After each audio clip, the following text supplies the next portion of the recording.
യുഎയിൽ സംസ്കരിച്ച pepperoni beef വിപണിയിൽ നിന്ന് പിൻവലിച്ചു. പൊതുജനാരോഗ്യത്തിന് ഹാനികരമായ ലിസ്റ്റീരിയ മോണോസൈറ്റോജനീസ് ബാക്ടീരിയയുടെ സാന്നിധ്യം ഉള്ളതായുള്ള സംശയത്തെ തുടർന്നാണ് തീരുമാനം. പിസകളിലും മറ്റും ഇത് വ്യാപകമായി ഉപയോഗിച്ചു വരികയായിരുന്നു. Dubai ബ്യൂറോയുടെ report.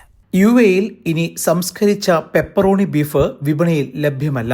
മുൻകരുതൽ നടപടികളുടെ ഭാഗമായി യുഎഇ കാലാവസ്ഥാ വ്യതിയാന പരിസ്ഥിതി മന്ത്രാലയമാണ് വിപണിയിൽ നിന്നും പിൻവലിക്കാൻ തീരുമാനിച്ചത്. പൊതുജന ആരോഗ്യത്തിന് ഹാനികരമായ ലിസ്റ്റീരിയ മോണോസൈറ്റോജനീസ് ബാക്ടീരിയയുടെ സാന്നിധ്യം ഉള്ളതായി സംശയങ്ങൾ ഉണ്ടായിരുന്നു.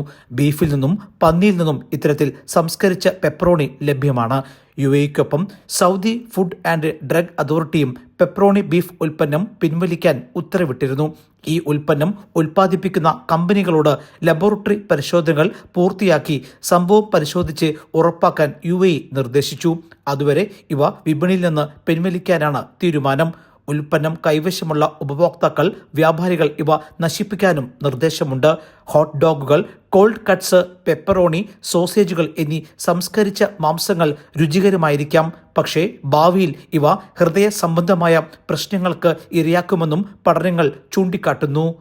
Elvis Chummar, Jaihind news, Dubai.